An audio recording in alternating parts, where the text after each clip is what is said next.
There is more fallout from a Russian missile strike in northeast Ukraine that killed dozens of civilians on Palm Sunday. Ukrainian President Volodymyr Zelensky called Russia filthy scoundrels, while President Trump blamed both Ukraine and Russia for the start of the war. Nick Schifrin reports. In a shattered Sumy today, sorrow is stated with flowers, with childhood comforts, and with profound grief of 20-year-old student Anisia Yaluzhko. It hurts. Every Ukrainian is hurt. It hurts. It's scary to be here, but there's nowhere else where I can find myself. This is my home.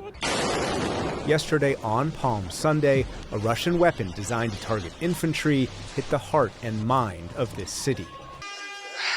A camera attached to a Ukrainian police officer walking through destruction that included a college found the dead among the dust and debris. And families alive but traumatized. Others, an unspeakable loss. In total, at least 35 killed. Some inside their cars burned beyond recognition. The Russian cluster bomb also ripped through a bus where 13-year-old Kyrylo Ilyashenko and his mother survived.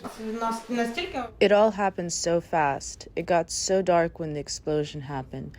Glass shattered into our faces. We touched each other but couldn't see each other as it was still dark. I think it was terrible, and I was told they made a mistake, but I think it's a horrible thing. Last night, President Trump suggested the attack was inadvertent. You mean it was unintentional? They made a mistake. Russians knew what they were doing. There is no way they can say that, oh, it was just a mistake. But in Brussels today, unanimous European horror. I hope that President Trump, the U.S. administration, see that the leader of Russia is mocking their goodwill, and I hope the right decisions are taken. Just 3 days ago, Trump envoy Steve Witkoff held his hand to his heart as he met Russian President Vladimir Putin. Today, President Trump for the first time accused Putin of launching the war, but also falsely accused Ukraine of provoking it.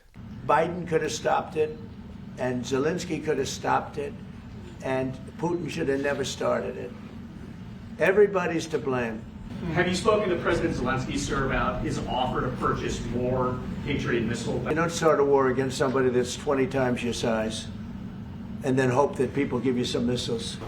That ambiguity has challenged Ukrainian President Volodymyr Zelensky's faith in U.S. support, as he told CBS's 60 Minutes. Does the United States have your back?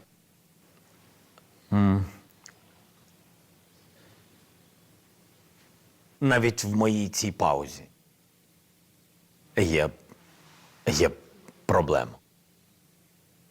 Тому що я дуже Even in this pause of mine, there's a problem, because I want to answer truthfully and quickly that the United States is our strategic, strong partner. А ця пауза – це But the pause is doubt.